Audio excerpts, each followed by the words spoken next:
C'est à présent l'heure de notre focus. On part en Inde. Le gouvernement veut mettre fin au business des mères porteuses, ces femmes généralement issues des couches les plus pauvres qui menaient la gestation d'un enfant, souvent pour le compte d'étrangers. Regardez ce reportage, il est signé Surabhi Tandon, David Alexandre Danelone. Dans quelques semaines, Lalita donnera naissance à un enfant pour un couple d'étrangers. Mais comme plusieurs autres mères porteuses, elle se retrouvera bientôt sans emploi. J'ai le sentiment que cette situation n'est pas juste. Ce sont les gens comme nous qui sont les plus affectés. Les étrangers ont les moyens de payer davantage. Ils nous permettent de mieux gagner notre vie. Cette décision est mauvaise.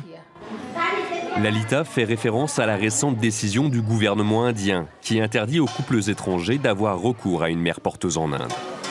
L'Inde est l'un des seuls pays à permettre l'industrie de la gestation pour autrui.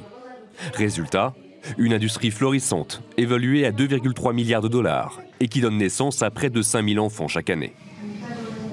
Mais c'est toute l'industrie qui est sur le point de changer. Le docteur Patel est à la tête de l'une des plus grandes cliniques de fertilité à Anand, la capitale indienne de la gestation pour autrui. C'est très triste. Non seulement les couples ne viennent plus à la clinique, mais je dois refuser 5 femmes par jour en moyenne. Des femmes qui souhaiteraient devenir mères porteuses. Je leur dis, nous ne prenons plus personne et nous n'avons pas d'autre choix. Des coûts médicaux à bas prix, des médecins qualifiés et une importante banque de mères porteuses ont permis à l'Inde de devenir l'une des destinations les plus prisées pour la maternité de substitution. Mais cet essor soudain a engendré une industrie peu réglementée. Toutefois, la décision de bannir les couples étrangers, plutôt que de resserrer les lois, a fait l'objet de nombreuses critiques. Cette industrie a des zones d'ombre qu'il faudrait combler. Mais l'interdiction pure et simple n'est pas la solution. Cette décision va créer quelque chose qui est bien pire, un marché noir de la gestation pour autrui. Et tout le monde pourrait souffrir. Quelles sont les lacunes? Comment garder ce secteur sous contrôle? Comment mieux informer? Voilà les questions qui auraient dû être posées. Ça, c'était le bon chemin à prendre. Si à la clinique de fertilité à Kanksha du docteur Patel tout se déroule dans les règles de l'art, la situation n'est pas toujours aussi transparente. Il y a près de 3 ans, nous avions visité une autre clinique dans la ville de Hyderabad.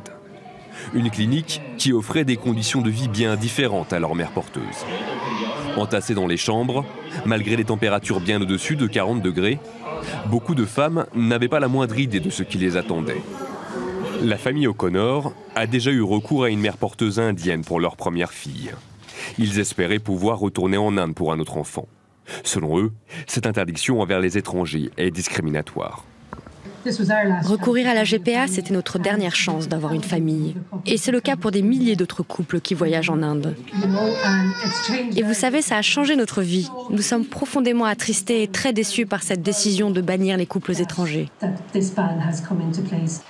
De retour à Anand, nous rencontrons Manisha, une ex-mère porteuse et mère célibataire qui a vu sa vie changer du tout au tout grâce à l'argent gagné lors de sa grossesse. Avec l'argent gagné comme mère porteuse, j'ai pu m'acheter une maison et envoyer ma fille à l'école. Vous voyez, nous n'avons pas d'argent et les parents pour lesquels nous travaillons ne peuvent pas avoir d'enfants. Grâce à cette procédure, chacun profite l'un de l'autre. L'interdiction a déjà déclenché un vif débat sur l'éthique de la gestation pour autrui en Inde. Et l'avenir de tous ces acteurs demeure encore incertain. Et avec moi sur ce plateau, Claire Delahougue, avocate au barreau de Strasbourg. Merci d'avoir accepté notre invitation. Alors, on va essayer de replacer un peu ce débat sur la GPA dans un contexte à l'échelle planétaire. Quels sont les pays qui autorisent aujourd'hui ou qui tolèrent la gestation pour autrui? Alors, il y en a très peu. Il y a certains États américains, pas tous. En Europe, dans l'Union européenne, il y en a 2 qui l'acceptent, mais à condition que ce ne soit pas commercial. C'est le Royaume-Uni et la Grèce. Il y a quelques pays d'Europe de l'Est où c'est légal ou plus ou moins toléré, mais avec des tentatives actuellement pour limiter ou interdire. Autrement, si en Israël aussi, c'est possible. À part ça, il y a des pays où c'est toléré ou alors ça se passe en dehors de tout cadre légal. Voilà. Mais il y en a peu qui l'acceptent explicitement. Alors, en Inde, c'était une pratique commerciale et c'était un marché, un business lucratif. lucratif. Comment expliquer que les autorités indiennes aient finalement décidé d'y renoncer? Alors, les autorités indiennes se sont rendues compte que c'était la source d'une exploitation des femmes absolument scandaleuse. La société civile indienne s'est énormément mobilisée. Il y a une pression des ONG, des défenseurs des droits de la femme. Voilà, exactement. Parce que le principe de la gestation pour autrui, c'est d'utiliser une femme comme un moyen pour satisfaire le désir d'un couple, qui est tout à fait légitime, bien entendu. Avoir un enfant, enfin, désirer avoir un enfant, c'est tout à fait normal et légitime. Simplement, on ne peut pas utiliser n'importe quel moyen pour satisfaire ce désir, notamment pas d'abord utiliser une femme. Comme ça a été dit dans votre reportage, ce sont toujours les femmes les plus pauvres.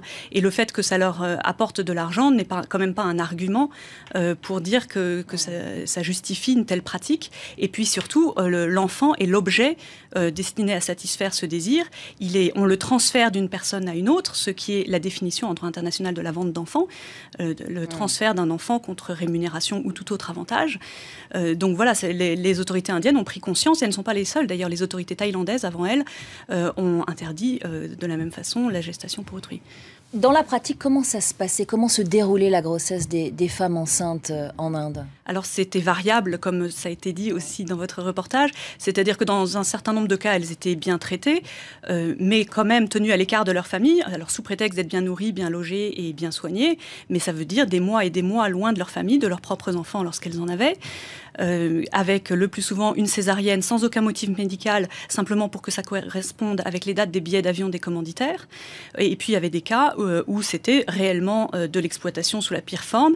Des ONG indiennes ont dénoncé des enlèvements et trafics d'enfants, des jeunes filles de 13-14 ans enlevées et retenues prisonnières pour être mères porteuses et ayant plusieurs enfants à la suite comme ça. Et ça a été dénoncé par des ONG indiennes. Justement, en raison de ce trafic, est-ce qu'on doit redouter la mise en place d'une pratique clandestine, d'un business parallèle?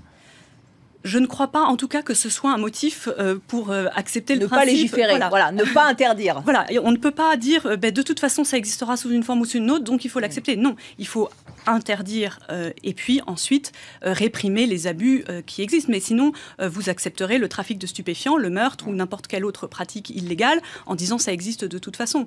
Non, il y aura peut-être des cas, mais le droit pénal est là pour réprimer. Et voilà, la loi a une dimension normative importante. Donc la plupart des gens, à partir du moment où ça devient illégal, se plient à la norme. Et puis dans les quelques cas qui restent, il faut réprimer. Ça va être mis en place quand ? Alors ça, je ne sais pas exactement les délais. La loi doit être adoptée cet hiver, pendant la session actuelle, et ensuite quelques temps de mise en œuvre. Merci beaucoup. Merci pour cet éclairage, Claire Delahougue. Je rappelle que vous êtes donc avocate au barreau de Strasbourg. Merci d'être venue en direct commenter ce Focus.